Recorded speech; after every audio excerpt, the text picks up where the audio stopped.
गुड्डू कुमार जी, बिहार पटना से। राधे राधे। राधे राधे महाराज जी, आपके चरणों में कोटि कोटि प्रणाम। महाराज जी, हमारे शरीर से जो सही गलत कार्य करने के लिए जो विचार आते हैं वो कौन से शरीर से आते हैं, अंतःकरण या कारण शरीर से? अंतःकरण। अंतःकरण।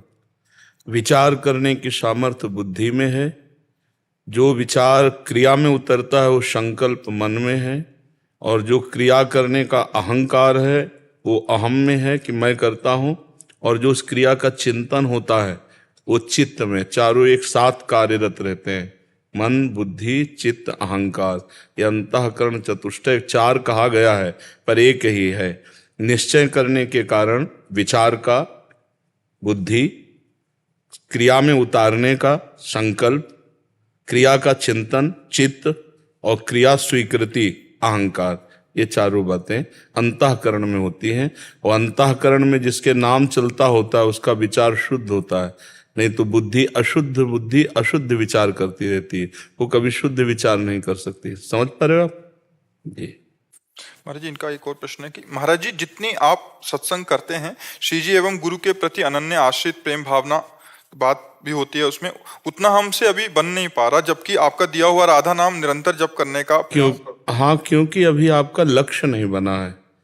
एक क्षण भी हम पीड़ा में नहीं रहते, भयंकर पीड़ा है शरीर में। क्यों? क्योंकि हमारा लक्ष्य प्रभु है, तो कोई भी हमें परास्त नहीं कर सकता। तुम्हारा तो स्वस्थ शरीर है, आनंद पूर्वक प्रभु में स्थिति करने के लिए लक्ष्य दृढ़ नहीं हुआ, फिर बात। हमारा लक्ष्य दृढ़ है महाराज जी। अभी दृढ़ नहीं हुआ ना, आपने माना है। दृढ़ हो जाएगा तो उसकी पहचान है। नहीं खान पान ते भावे है, नहीं कोमल वसन सुहावे है, सब विषय लगे ते खारा है, हरि आशिक का मग न्यारा है। हरि का जो आशिक है वो तो ब्रह्मादिक के भोग सब विषम लागत ताहि, नारायण ब्रजचंद की लगन लगी है जाए। जिसको ब्रजचंद श्री हरि की लगन लग गई उसको ब्रह्मादिक के भोग विष के समान लगते हैं। यहाँ तो सांसारिक भोगों में गिर जाओगे बच्चा, गिरे हुए हो। हम सब सांसारिक भोगों में गिरे हुए हैं। ब्रह्मलोक तक के भोग उसे अच्छे नहीं लगते जिसको श्री हरि से प्रेम होने लगता है, श्री हरि लक्ष्य हो जाते हैं जिसका। और ये पांच बातें उसके जीवन में नहीं होती जिसको लक्ष्य भगवान बन जाते हैं। नारायण हरि भजन में ये पांचों अनुस्वाद, विषय भोग, निद्रा, हंसी, जगत प्रीति और बहुबात, ये खत्म हो जाते हैं। भगवान से प्रेम करना बहुत दुर्लभ है, क्योंकि पहले तो हमारा ये काम होना कि इस देह से और देह के संबंधियों से सबकी ममता ताग बटोरी, और मम पद मनहि बांध पर डोरी।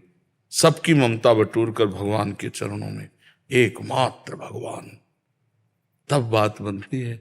अभी तो हम जैसे हाथ पे हाथ रखे बैठे हैं और चाह कर रहे हैं कि खेती हमारी बहुत अच्छी उदय और उसमें हम बहुत अन्न प्राप्त करें, तो फिर हमको हाथ से हाथ हटाकर मेहनत करनी होगी, हमको कर्तव्यशील होना पड़ेगा। ऐसे ही अपनी इंद्रियों को विषयों से हटाकर, मन को भोगों से हटाकर प्रभु में लगाना होगा, और लक्ष्य दृढ़ रखना है। चाहे दुख आवे चाहे सुख, वीर तुम बढ़े चलो, धीर तुम बढ़े चलो।